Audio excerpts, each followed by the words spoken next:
আজকে লাউ শাক আর মসুরির ডাল দিয়ে একটা ভালো আইটেম করব।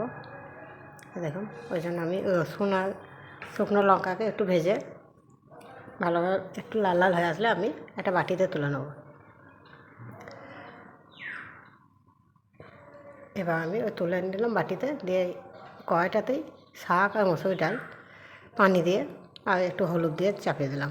এতে ওই ফোড়ন ভাজা তেল ছিল, ওটা কড়াইয়ে ছিল, সেই জন্য আর তেলটা দেবো না। এটা পানি দিয়ে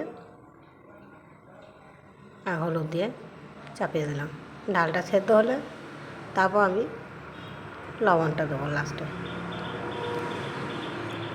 এখন এটা সেদ্ধ হোক। খুব ফুল আঁচে দেওয়া আছে, কারণ শাক ফুল আঁচে দিলে পরে সবুজ হয়ে থাকে, খুব সুন্দর হয়।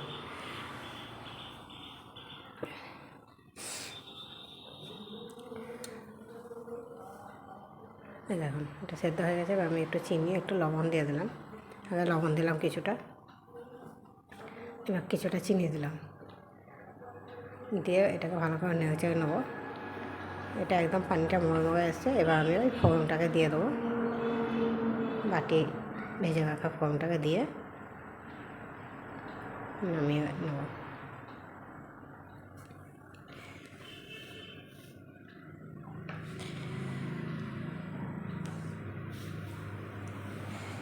এই দেখুন কী সুন্দর হয়েছে, খেতে ভালো হয়েছে। তো মসুর ডালটা সেদ্ধ হয়নি, দোকানের ডালটা খুব একটা ভালো ছিল না।